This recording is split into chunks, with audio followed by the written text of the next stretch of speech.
दिया कि कोई दूसरा आदमी पकड़ के ले आओ। आदमी ढूंढ ही रहे थे कि कहार लोग अचानक जड़ भरत जी का, कहारों की नजर जड़ भरत जी पर पड़ी। जड़ भरत जी को देखकर कहारों ने पकड़ा और बोला कि यह मोटा ताजा आदमी है, भार अच्छा ढोएगा।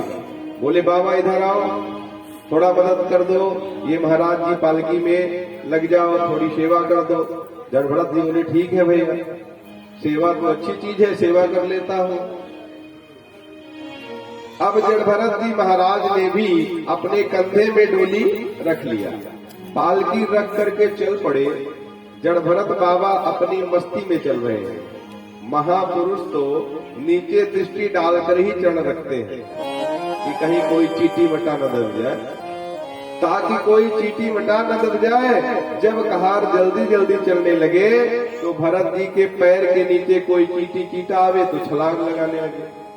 जब 2-4 छलांग लगाई तो पालकी डगमगाई, राजा के खोपड़ी में लगी। राजा लाल पीले होकर बोले, अरे भारवाह को पालकी चलाना नहीं आता, मर के चला रहे हो, सिर फोड़ रहे हो। कुछ समय बाद फिर चीटा आया, जड़ भरत जी फिर से उछल गए।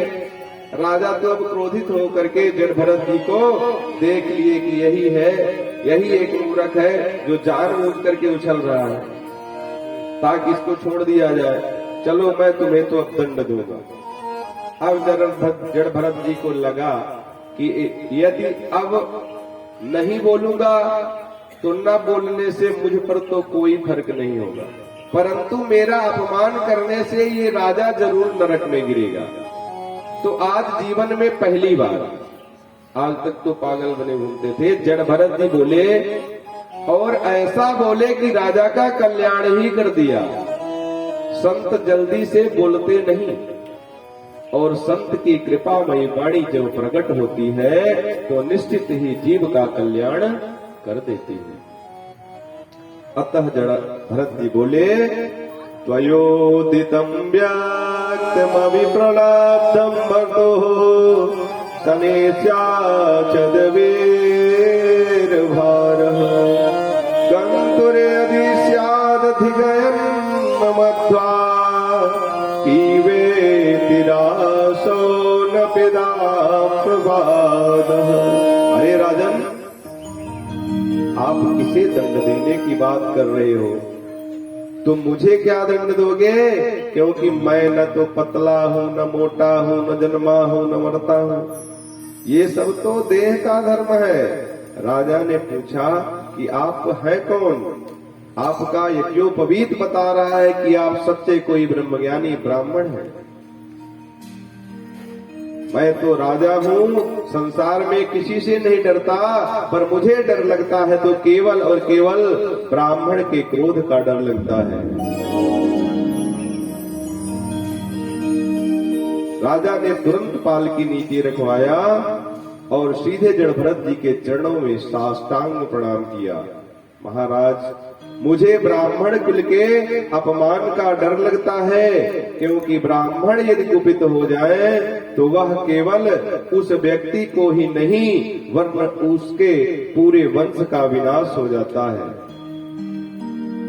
जड़ भरत जी मुस्कुरा पड़े और बोले, राजन, है तो हम ब्राह्मण पर खतरनाक ब्राह्मण नहीं। आपको कोई डरने की आवश्यकता नहीं है। जो कहना है आप निर्भीक होकर के कहो। राजा रहुगण ने कहा कि महाराज, बस मेरे मन में आपके शब्दों के प्रति एक जिज्ञासा है। आपने ये कैसे कहा कि मुझ आत्मा को कोई सुख दुख प्रभावित नहीं करता? जब अपनी बात रहुगण राजा ने रखी तब जड़ भरत जी हंसते हुए बोले कि राजन, हो तो तुम महामूर्ख, पर विद्वानों के संग में रहकर आत्मा की बात सीख गए। जड़ भरत जी कहते हैं कि भाई, ये जो मन है ये सुख दुख के मूल कारण है। मन की अनुकूलता में सुख और मन की प्रतिकूलता में दुख की प्राप्ति होती है, और यही दो मन जो है हमें आत्मा के ऊपर अध्यारोपित करते हैं। इस प्रकार राजा रघुगण को श्री जड़ भरत जी ने सुंदर उपदेश दिया और अंत में भवाटवी का बड़ा सुंदर अद्भुत वर्णन किया। और ये संसार एक बहुत बड़ा बीहड़ जंगल है और इस जंगल में कोई सद्गुरु ही हमें बाहर निकाल सकता है, जिसे गली गली का ज्ञान हो। राजा रघुगण का तो अब कल्याण हो गया। जड़ भरत के चरणों में गिरकर बोला कि आपके वचन सचमुच अमृत औषधि है। श्री जड़ भरत जी बोले कि राजन, तपस्या चाहे जितनी कर लो, जितने यज्ञ करवा लो, पर बिना महापुरुषों के चरणों के रज में अभिषेक नहीं करोगे तब तक कल्याण होने वाला नहीं है। रघुगणे तन्नपसानयातिना पेदया निवर्णाद गृहादवा नयच्छन्दसा नैव जलाग्नि सूर्येर्तिना महात्पादरजो विनेकम्। इसलिए संतों के चरण रज में स्नान करो। और आप तो सिंधु सौवीर देशों के राजा हो और मैं तो खुद पूर्व में चक्रवर्ती सम्राट रह चुका हूँ, समस्त भूमंडल का राजा बन चुका हूँ। इसलिए राजन, यदि अपना वास्तविक कल्याण चाहते हो तो वे सारा अहंकार त्याग करके संतों के चरणों में प्रणाम करना सीखो। इस प्रकार जड़ भरत जी ने महाराज रघुगण के सारा अहंकार तोड़ दिए और उनका कल्याण कर दिए। सुखदेव जी कहते हैं कि परीक्षित, इस प्रियव्रत वंश के अंतिम राजा महाराज विरज हुए। इस प्रकार समस्त देवताओं की शोभा भगवान विष्णु की आभा प्रभा से है।